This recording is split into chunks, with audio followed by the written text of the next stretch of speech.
Welcome to bird media. నేను మీ పవన్ కృష్ణమూర్తి. సుగాలి ప్రీతికి సంబంధించి in fact వాళ్ళ అమ్మగారు మాట్లాడిన దాని మీద కూడా నేను చాలా డీటెయిల్డ్గా చెప్పడం జరిగిందండి. బట్ చాలామంది ఏంటంటే అసలు ఏం జరిగింది అనేది మళ్ళీ ఒక్కసారి పూర్తి డీటెయిల్స్ అందులో పంచుకోండి అనడంతో దీనికి సంబంధించినటువంటి అంటే పవన్ కళ్యాణ్ గారి మీద పెట్టారు కదా, పవన్ కళ్యాణ్ ఆయన మీద పెట్టినటువంటి కేసుకి సంబంధించి మనం ఆల్రెడీ డిస్కస్ చేస్తున్నాం. దాంట్లో భాగంగానే ఈ డీటెయిల్స్ అన్నీ కూడా ఒకసారి మళ్ళీ తీసుకురావాల్సినటువంటి అవసరం ఎంతైనా ఉంది అనేటువంటిది నా అభిప్రాయం. అందుకే ఈ డీటెయిల్స్ అన్నీ మీ ముందుకు తీసుకొస్తున్నాను.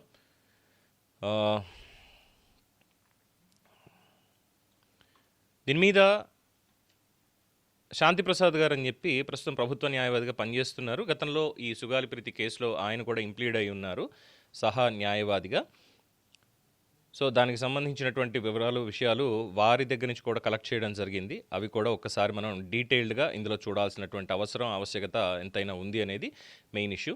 కొంచెం లెంగ్దీగా ఉంటుంది, ఎందుకంటే వాస్తవాలని కూడా తెలియాల్సినటువంటి అవసరం మళ్ళీ ప్రజలకు ఉంది. కాబట్టి ఈరోజు ఆ తల్లి వచ్చి చాలామంది మాట్లాడుతున్నారు. అంటే ఆ తల్లిని కూడా ఏమో అనకండి, ఎందుకంటే మేబీ ఆవిడకు ఉన్నటువంటి బాధలో మాట్లాడేటువంటిది అనుకోవాలా ఏంటో తెలియదు. కానీ కుమార్తె చావును కూడా వ్యాపారం చేస్తున్నారు అనేటువంటి ఒక అభాండం చాలా గట్టిగా ఆవిడ మీద వేస్తున్నారు. బట్ ఆవిడ మాటలు కూడా ఆ అభాండాలకి అనుగుణంగానే ఉంటున్నాయి అనేది కూడా ఇంకో అభిప్రాయం వ్యక్తపరుస్తున్నారు.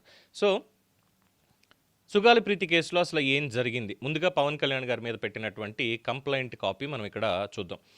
గౌరవనీయులైన Gannavaram station house officer Divya సముఖమునకు 5/7/2026 గన్నవరం, కర్నూలు జిల్లా శ్రీవారి కుటీర్ వీధికి చెందిన Sugali Parvathidevi, age 39, wife of Sugali Raju Nayak రాసుకున్న రిపోర్టు.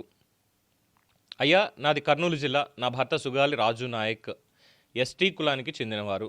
నాకు నా భర్తకు 2002వ సంవత్సరంలో వివాహం జరిగినది. మా ఇద్దరికి సుగాలి ప్రీతి అనే ఆడబిడ్డ జన్మించింది. ఆ పాప 19/8/2017 Kattamanchi Ramalingareddy residential high school కర్నూలులో చదువుతున్న సమయంలో దారుణంగా మానభంగానికి గురి కాబట్టి చనిపోయినది. అయితే మా పాప మరణం మీద పోలీసు వారు క్రైమ్ రిజిస్టర్ చేసి విచారణ కూడా చేసి ఉన్నారు. అయితే ఆదివాసీ అయిన నా బిడ్డ మరణంపై అన్ని దళిత సంఘాలు, రాజకీయ పార్టీలు మద్దతుగా ఎన్నో పోరాటాలు చేశారు. అయితే ఈరోజు నేను గన్నవరం వచ్చిన సందర్భంగా 2 వీడియోలు సోషల్ మీడియాలో చూడడం జరిగింది. ఒక వీడియో ఆంధ్రప్రదేశ్ రాష్ట్ర ఉప ముఖ్యమంత్రి పవన్ కళ్యాణ్ గారు ప్రతిపక్ష పార్టీగా ఉన్నప్పుడు మాట్లాడిన మాటలు, నా పాప గర్భనిండా వీర్యం ఉంది అని రిపోర్టులు చూస్తే ఒక మనిషిగా ఇందుకేనా సమాజంలో బ్రతికి ఉంది అనిపిస్తుంది అని, ఇలా ఒక గిరిజన బిడ్డ 16 సంవత్సరాల బిడ్డ గర్భం నిండా వీర్యంలో చేశారంటే కొందరు కామాంధులు మానభంగం చేసి చంపితే చేతగాని వ్యవస్థలో ఉన్నామంటూ ఒక బహిరంగ సభలో పెద్దగా రంకెలు వేస్తూ ప్రసంగించారు. ఆ సభలోనే నేను అధికారంలోకి వస్తే మొదటి సంతకం సుగాలి ప్రీతి మరణం సంభవించిన విధానం మీద విచారణ చేయిస్తా అన్నారు. మరలా ఇంకొక వీడియో చూశాను. ఉప ముఖ్యమంత్రిగా ప్రమాణ స్వీకారం చేసిన తరువాత పూర్తిగా తను అన్న మాట మర్చిపోయి డిఎన్ఏలు లేవు, నిందితులు లేరు, అసలు రేప్ జరగలేదు, సాక్ష్యాలు లేకపోతే నేను మాత్రం ఏం చేస్తాను అంటూ నిందితుల వైపు మాట్లాడి ఉన్నారు. నిందితులతో కుమ్మక్కై వాళ్ళ దగ్గర కోట్లు తీసుకొని అన్నదానికి సుగాలి పార్వతి గారి దగ్గర ఆధారాలు ఉన్నాయా? కోట్లు వాళ్ళ దగ్గర తీసుకున్నారు అని. లేదు అంటే దీని మీద మీ మీద కేసు అవుతుందమ్మా, మీ మీద కేసు అవుతుంది. సరే, ఈరోజు ఉప ముఖ్యమంత్రి మాట మార్చి నా కూతురు మరణాన్ని అపహాస్యం చేస్తూ కేసు కొట్టివేస్తారు అంటూ నిందితులు కొమ్ము కాస్తున్నారు. అధికారంలోకి రావడానికి సుగాలి ప్రీతి మరణాన్ని వాడుకొని గర్భం నిండా వీర్యం ఉన్న రిపోర్టులు చూసినప్పుడు సాక్ష్యాలు లేవు అంటూ బహిరంగంగా నిందితులకు సపోర్ట్ చేస్తున్నారు. ఈ 2 వీడియోల్లో నేను ఇక్కడే ఉంచినాను. అందుకే నా కుమార్తె మరణంపై నిందలు వేసి ఇప్పుడు సాక్ష్యాలు లేవు అంటూ మమ్మల్ని నమ్మబలికి మా పాప మరణాన్ని సాకుగా నిందితులతో కుమ్మక్కై మమ్మల్ని నిందితులుగా నిలువగా నమ్మించి మోసం చేసిన శ్రీ పవన్ కళ్యాణ్పై చీటింగ్, నమ్మక ద్రోహం, బహిరంగ విమర్శ, ఆదివాసీ బిడ్డ మరణంపై అసత్యారోపణలు, నిందితులతో కుమ్మక్కై డబ్బులు తీసుకున్న విధానం, మొదటి సంతకం అంటూ మోసం చేసిన విధానంపై తగు చర్యలు తీసుకోమని అభ్యర్థిస్తున్నాను. ఇట్లు ఎస్ పార్వతి. ఓకే, ఇది కంప్లైంట్ అండి. ఆఫ్టర్ దట్ ఫ్యాక్ట్స్ ఒకసారి చూద్దాం. The chronology of events in Preeti Sugali case. Subject: Death of Preeti Sugali came to the notice of parents 19 August 2017 పొద్దున్న 8:30కి. Sugali Raju Naik went to the scene of offence 19/8/2017 పొద్దున 11:30కు వెళ్లారు. Sugali Raju Naik reported the offence. అది సాయంత్రం 8:30 గంటలకి 19వ తేదీ August 2017న complaint ఇవ్వడం జరిగింది. FIR register చేశారు 8:30కే. Crime number 221/2017 of Kurnool taluka PS under sections 302, 201 read with 34 IPC section 3 of 2 of V of SC ST atrocity act ఏదైతే ఉందో దానికి, and section 10 of POCSO act by C Maheshwar Reddy CI of police shown as LW40 in the so called charge sheet. After that SDPO deputy Ramanamurthy was appointed SP Kurnool wide proceedings RC number 394 CS SC ST 2017. అది కూడా 19వ తేదీనే చేయడం జరిగింది. ఇక inquest report అనేది 20 August 2017లోనే రావడం జరిగింది. Post mortem conducted 20/8/2017. Scene observation report 21/8/2017. Cytology report 21/8/2017. Histopathology report 21/8/2017. RFSL Kurnool report 9/10/2017. FSL Hyderabad report 18 September 2017, 21 September 2017. Team of expert doctors reported on 13th April 2018. Team of doctors expert doctors report వచ్చింది 13 April 2018 వచ్చింది. అలాగే 25 May 2018 charge sheet alleged to have filed before Kurnool 6th additional judge గారి దగ్గర LW42 KS Vinod Kumar, deputy superintendent of police under section 306 read with 34 IPC section 3 of 1 of R and S and 3 of 2 of V of SCST amendment act 2015. ఇది 25 May 2018 జరిగింది. Charge sheet is received and letter submitted on section number 162 of 2008. 28 May 2018 ఇది జరిగింది.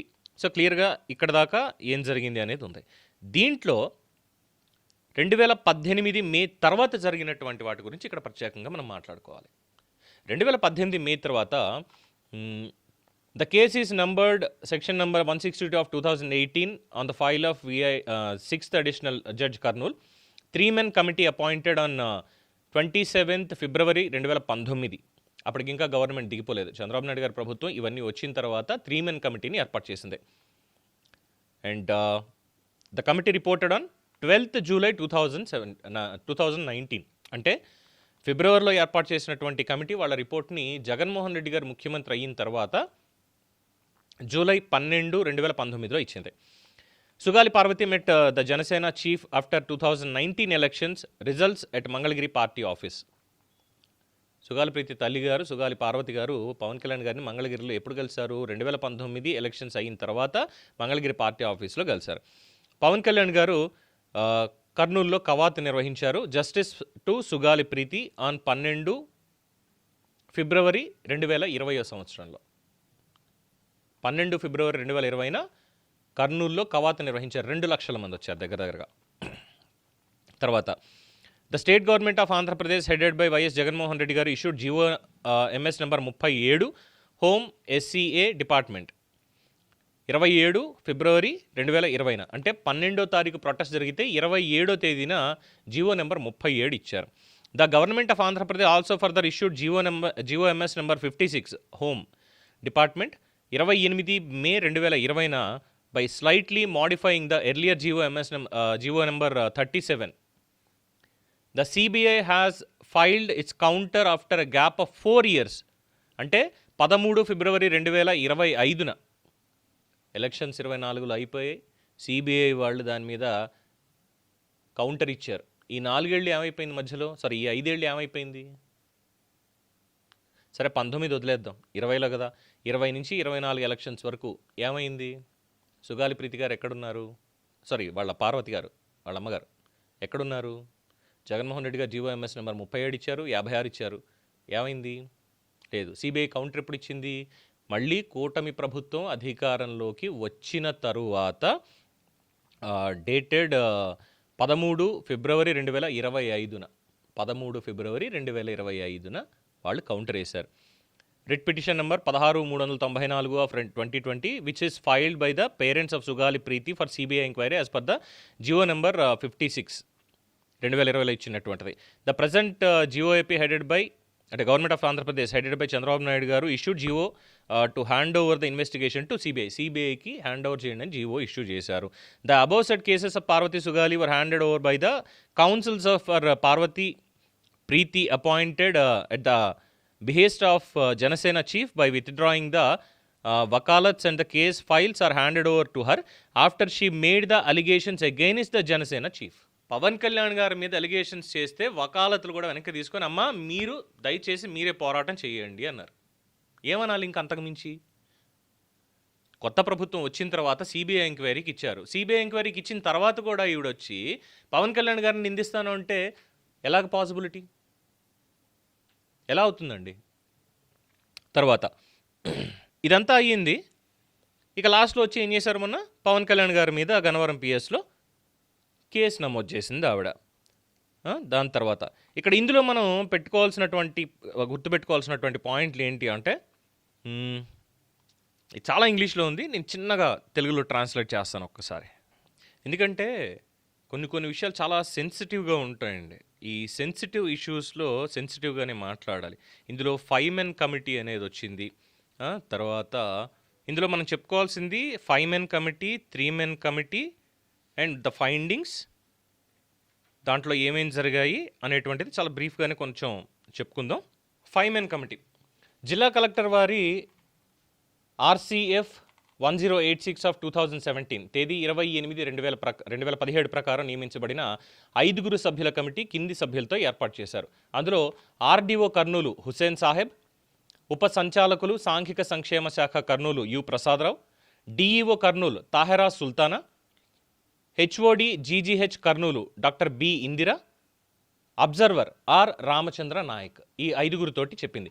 ఈ 5 సభ్యుల committee 21/8/2017 మరియు 1/9/2017లో పాఠశాలని సందర్శించి 13/9/2017 ప్రాథమిక నివేదికని వాళ్ళు సబ్మిట్ చేశారు. పోలీసులు సిఆర్పిసి సెక్షన్ 174 ప్రకారం అనుసరించాల్సిన విధానాన్ని పాటించలేదు కర్నూలు పోలీస్. అలాగే ముఖ్యమైన సాక్ష్యాలని వాళ్ళు నమోదు చేయలేదు. 2 సంఘటన స్థలానికి వెళ్లి మృతుల మరణాన్ని ఏ వైద్యుడు కూడా నిర్ధారించలేదు. మృతదేహాన్ని జీజీహెచ్ కర్నూలు క్యాజువాలిటీ విభాగానికి పంపించలేదు మరియు క్యాజువాలిటీ వార్డులో చేర్చినట్టుగా ఎలాంటి నమోదు కూడా లేదు. Again failure. బాలిక మృతదేహం లభించిన గది తలుపులు తెరిచే ఉన్నాయి. ఒకవేళ అది ఆత్మహత్య అయితే తలుపులు లోపల నుంచి మూసేసి ఉండాలి. మృతదేహానికి సంబంధించిన ఫోటోలను పోలీసులు కాకుండా మృతురాలి తండ్రే తీశారు. ఆ ఫోటోల పరిశీలనలో మెడ చుట్టూ స్పష్టమైన లిగేచర్ మార్క్ అనేది కనిపిస్తోంది. ఫోటోల పరిశీలనలో మృతురాలి పాదాలకి నేలకి మధ్య ఎలాంటి ఖాళీ కూడా కనిపించలేదు. ఇది ఆత్మహత్య అనే వాదనకి విరుద్ధంగా ఉంది. బాలిక డార్మటరీ గదిలో ప్రవేశించిన సీసీటీవీ దృశ్యాలున్నాయి. అయితే ఆ తర్వాత ఆమెకు సంబంధించిన ఎలాంటి సీసీటీవీ దృశ్యాలు లేవు. తర్వాత పోస్ట్మార్టం నివేదికను పరిశీలిస్తే బాలిక మరణానికి ముందు లైంగిక సంబంధం జరిగినట్లు స్పష్టంగా సూచిస్తోంది. పాఠశాల యాజమాన్యం బాలిక పట్ల తగిన జాగ్రత్తలు తీసుకోలేదు. ఇది పాఠశాల యాజమాన్య నిర్లక్ష్యాన్ని కూడా సూచిస్తోంది. కుమారి ప్రీతి చేసినట్లు పేర్కొన్న ఆత్మహత్య అనుమానాస్పద మరణంగా కనిపిస్తోంది. ఇది 5 men కమిటీ ఇచ్చినటువంటి రిపోర్ట్ ప్రాథమికంగా. ఆఫ్టర్ దట్ లేదు, దీని మీద ఇంకా అనుమానాలు ఉన్నాయి కాబట్టి పోలీసులు అక్కడ డ్యూ ప్రొసీజర్ పాటించలేదు అన్నటువంటివి కూడా వచ్చాయి కాబట్టి మళ్ళీ దీని మీద 3 సభ్య కమిటీ అనేది ఏర్పాటు చేశారు. అది ఎప్పుడు? ఆంధ్రప్రదేశ్ ప్రభుత్వ ప్రధాన కార్యదర్శి ప్రిన్సిపల్ సెక్రటరీ ఆదేశాల మేరకు RC number C2 of 612 of M 2017 తేదీ 27 ఫిబ్రవరి 2019 ద్వారా జిల్లా కలెక్టర్ కర్నూలుకి చేసిన ఉత్తర్వుల ప్రకారం పోస్ట్మార్టం నివేదిక, 5 సభ్యుల కమిటీ నివేదిక, FSL నివేదిక, ఛార్జ్ షీట్ల మధ్యలో ఉన్నటువంటి వ్యత్యాసాలని పునఃపరిశీలించి నిష్పాక్షిక విచారణ నివేదిక సమర్పించేందుకు 3 సభ్య కమిటీని వేశారు. దాంట్లో doctor Indira HOD GGH Kurnool, doctor N Prabhakar మాజీ HOD GGH Kurnool, M Balasundaram. ఈ కమిటీ 10/6/2019 మరియు 13/6/2019లో జరిగినటువంటి విచారణ ద్వారా 12 జూలై 2019లో 31 పేజీల సవివరమైనటువంటి నివేదికను సమర్పించింది. దీంట్లో భాగంగా police CI C Mohan Reddy బాలిక మృతదేహంపై వేలిముద్రలను సేకరించలేదు. సిఐ మోహన్ రెడ్డి. తర్వాత సంఘటనా స్థలం నుంచి లిగేచర్ మెటీరియల్ని స్వాధీనం చేసుకోలేదు. ఏదైతే ఉరికి సంబంధించినటువంటి ఇది ఉందో దాన్ని స్వాధీనం చేసుకోలేదు. అలాగే సిఆర్పిసి సెక్షన్ 174 ప్రకారం అనుసరించాల్సిన విధానాన్ని పాటించలేదు. ఏ వైద్యుడు మరణాన్ని ధృవీకరించక ముందే మృతదేహాన్ని మార్చురీకి తరలించారు. ఇవన్నీ కూడా ఐపీసీ సెక్షన్స్ 201 అండ్ 202 కింద నేరంగా పరిగణించబడతాయి. ఆయన మీద తగిన చర్యలు తీసుకోవాలి. ఎవరు? సిఐసి మోహన్ రెడ్డి మీద. 2, ఇది లైంగిక సంబంధం అనంతరం జరిగినటువంటి హత్య కేసు అంటూ కూడా త్రిసభ్య కమిటీ పేర్కొంది. అయినప్పటికీ డీఎస్పీ కేఎస్ వినోద్ కుమార్ చట్ట ప్రకారం నిందితులను అరెస్టు చేయలేదు, శాస్త్రీయ లేదా ఫోరెన్సిక్ ఆధారాలు, రక్త నమూనాలు, వీర్య నమూనాలు తదితరాలను సేకరించలేదు అని పేర్కొంది. ఐపీసీ సెక్షన్ 21 కింద వస్తుంది. అలాగే తప్పుడు నివేదిక సమర్పించి గౌరవ న్యాయస్థానాన్ని కూడా తప్పుదో పట్టించారు కాబట్టి ఐపీసీ సెక్షన్ 302, 201 మరియు పాక్సో చట్టంలోని సెక్షన్ 10లని ఉద్దేశపూర్వకంగా తొలగించి ఎస్పీ లేదా డీఐజీ లేదా మృతురాలి తల్లిదండ్రుల అనుమతి లేకుండానే తప్పుడు ఛార్జ్షీట్ దాఖలు చేశారంటూ కూడా త్రిసభ్య కమిటీ పేర్కొంది. ఈ చర్యలు ఐపీసీ సెక్షన్ 197 కింద నేరంగా పరిగణించి ఆయన మీద చర్యలు తీసుకోవాలి. ఇక్కడ సిఐ మోహన్ రెడ్డి అలాగే డీఎస్పీ కేఎస్ వినోద్ కుమార్ వీళ్ళిద్దరి మీద చర్యలకు సిఫార్సు చేసింది త్రిసభ్య కమిటీ. తర్వాత 2017 ఆగస్టు 21 సైటాలజీ నివేదికలో మానవ వీర్యకణాలు తల, శరీరం, తోకతో కూడిన పూర్తి ఆకారంలో ఉన్నట్టు స్పష్టంగా వెల్లడైంది అని, ఇది మృతురాలి మరణానికి ముందు ఇటీవల లైంగిక సంబంధం జరిగినట్టు సూచిస్తోంది అని, అయినప్పటికీ నిందితుల్ని రక్షించే ఉద్దేశంతో DSP IPC section 376 of A, 376 of D ఇవి చేర్చలేదు కేఎస్ వినోద్ కుమార్ డీఎస్పీ.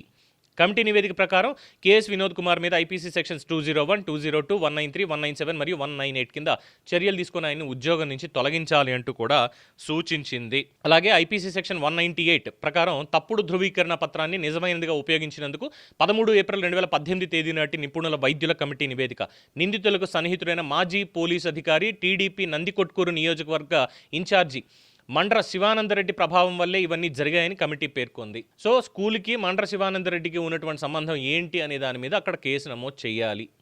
తర్వాత ఐపీసీ సెక్షన్ 302, 303, 376A, 376D, 201 ప్రకారం పాక్సో చట్టంలోని సెక్షన్లను చేర్చి ఐపీసీ సెక్షన్ 306ని ఛార్జ్షీట్ నుంచి తొలగించాలంటూ కూడా సిఫార్సు చేశారు.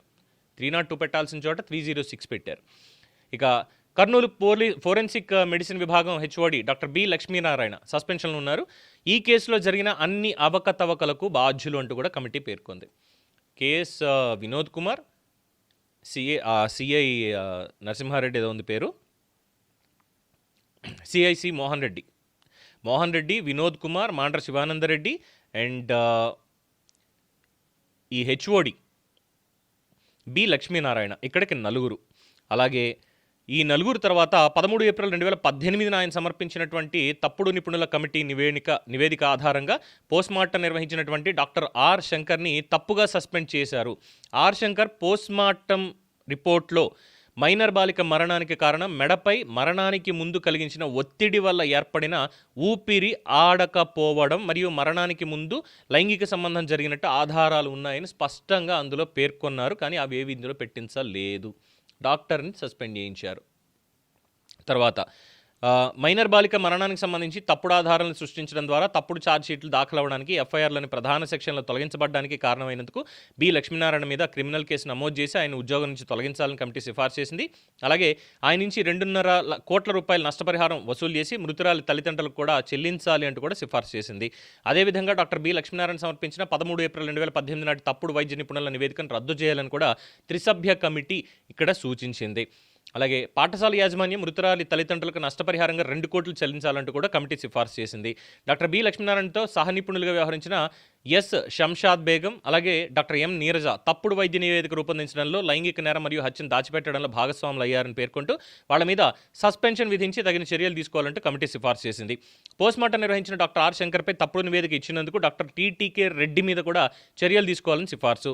ఐపీసీ సెక్షన్ 193, 197, 198 ప్రకారం కఠిన చర్యలు తీసుకోవడంతో పాటు ఆయన నుంచి 50 లక్షలు నష్టపరిహారం వసూలు చేసి మృతురాలి తల్లిదండ్రులకు ఇవ్వాలి.